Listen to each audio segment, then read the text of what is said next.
Ora, mais uma vez, muito bom dia, ou muito boa tarde, ou muito boa noite, ou muito bom, tudo de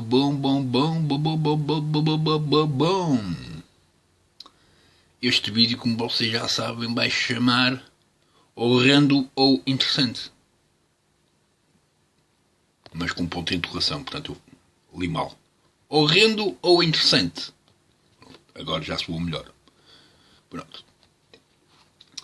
E, antes de mais, para responder a esta pergunta, tenho que dizer que depende da condição. Se for via imposição, pode ser horrendo. Se for via livre escolha, pode ser interessante.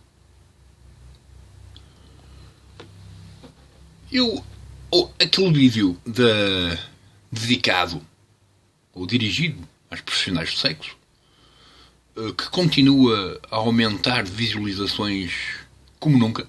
Portanto, é o único vídeo que eu, em 2 ou 3 dias, aquilo está sempre a aumentar. Portanto, não faço ideia qual é a associação do próprio algoritmo da Google. Não é? Aquilo é desenvolvido ali, há alguma coisa que o próprio algoritmo achou interessante e pronto. E fez com que, sem eu me esforçar, aquilo tenha atingido um número de visualizações brutal, enquanto que eu às vezes passo no Facebook ali a publicar coisas e mais coisas e nada acontece. Tipo 10, 15 visualizações, quase 20. E eu digo, fogo, a sério? Ninguém viu nada? Pronto. E é assim. E portanto, há coisas que eu ali falei nesse vídeo e que de algum modo também podem estar associadas a esta questão de ser horrendo ou interessante e, portanto, qual a condição que está associada. É que, por exemplo, na relação das prostitutas, e, portanto, das profissionais do sexo, curiosamente, algumas, não todas, não é? Mas algumas são apreciadas pelos seus clientes e, portanto, recebem carinhos, miminhos, cartas de amor, presentes ousados, momentos românticos, etc. E até chegam a ter clientes que nem fazem sexo, nem querem fazer sexo. Querem simplesmente estar com elas, beijar-lhes os peitos, tocá-las e pouco mais. O que é interessante. Porquê? Porque depois existem outras mulheres que não são prostitutas e que nunca tiveram nada disso. Nem carinhos, nem cartas de amor, nem presentes, sejam eles ousados ou não,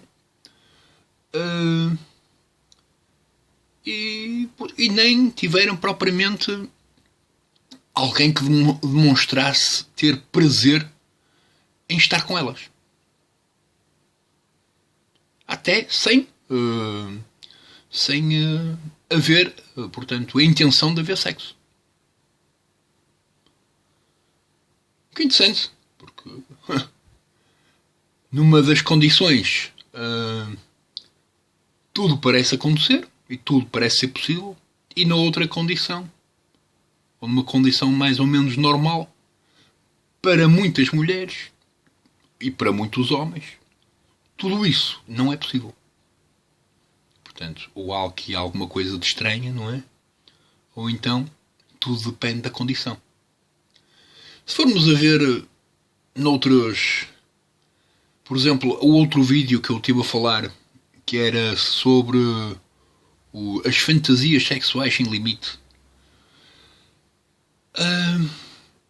Pronto, eu falei dali de alguns exemplos, de alguns. Mas existem mais.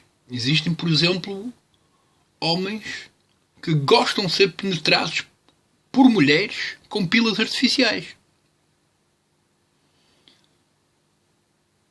Mas essa panca não existe para com outros homens. Portanto, até nesse aspecto, portanto, da penetração anal, não é? Depende da condição. Num caso é uma mulher e por ser uma mulher é aceite por esse homem. Se fosse por outro homem, não era aceite. E portanto, pergunta-se outra vez: é interessante ou é horrendo? Depende da condição. E depois, como nós sabemos, há várias mulheres que gostariam de ser homens e vários homens que gostariam de ser mulheres. Hoje em dia, tendo em conta a evolução da ciência e ou da medicina, mais da medicina do que a ciência. Ciência, é o que eu digo. Ciência é um bocadinho a relações públicas das disciplinas que produzem, sabe-se lá o quê? Os homens que gostariam de ser mulheres já podem ser mulheres.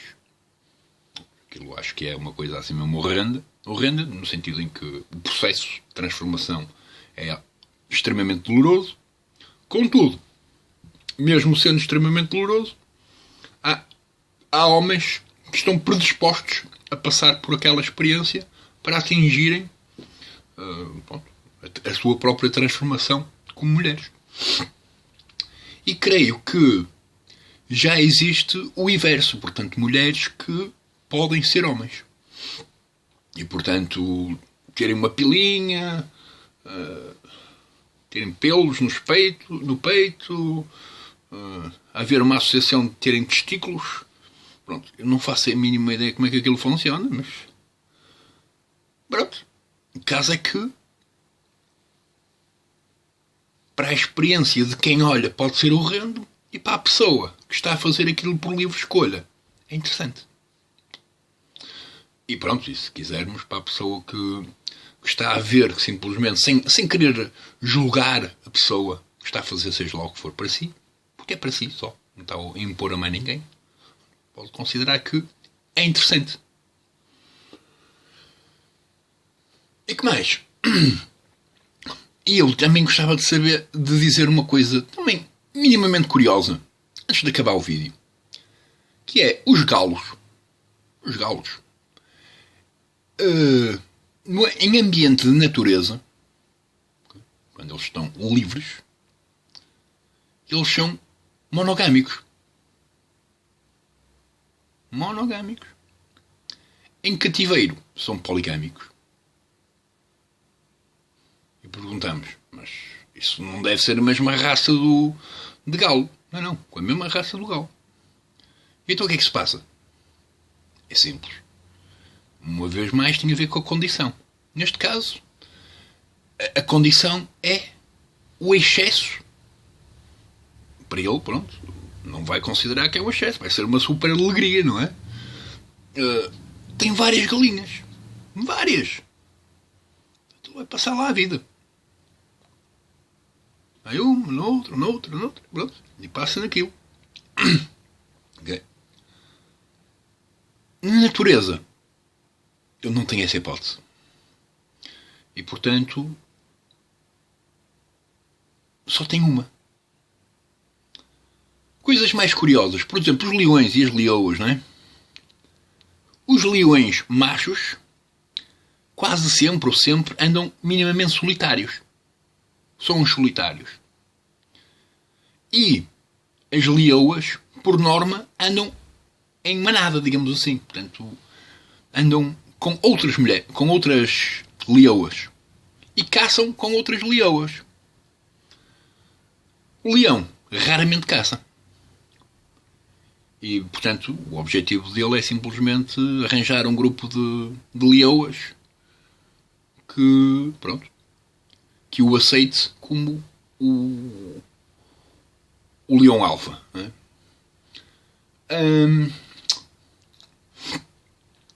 E, curiosamente, os leõezinhos têm, portanto, o tempo que dura a sua própria relação sexual seja lá com qual for a leoa, é de 5 segundos.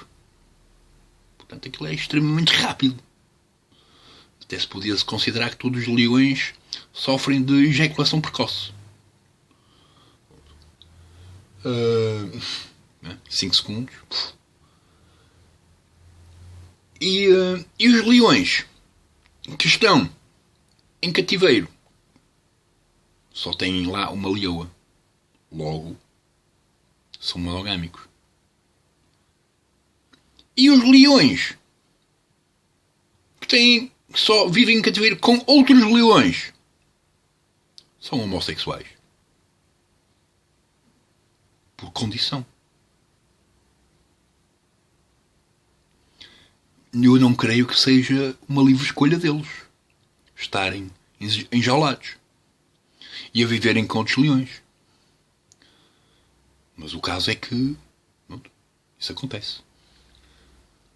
No exército, em todas as ramificações do exército, quantos? E agora que as mulheres já podem estar lá, também acontece. Uma mulher no meio de 10 mil homens, ela vai ser, se ela gostar de homens, em princípio, ela vai ser mais ou menos feliz ali, porque tem milhares para escolher. E, portanto, ela não vai ser monogâmica. Vai ser poligâmica, claro, por condição de escolha. Os padres, já falei dos padres. Os padres, aquilo também é uma loucura. Porquê? É condição. Não creio que tenha sido a escolha, porque supostamente até a escolha deles é nem se tocarem. Entretanto, a condição diz que, pronto, existem tantos homens aqui, pronto, haverá algum que queira. E se não houver, pronto, depois eles às vezes até viram para os miúdos. O que é triste. Mas a condição é que é a culpada disto tudo. E, portanto, quando as condições são de imposição, são horrendas e produzem efeitos horrendos. Quando as condições são fruto de livre escolha, são interessantes. E pronto. E fica assim mais um videozinho.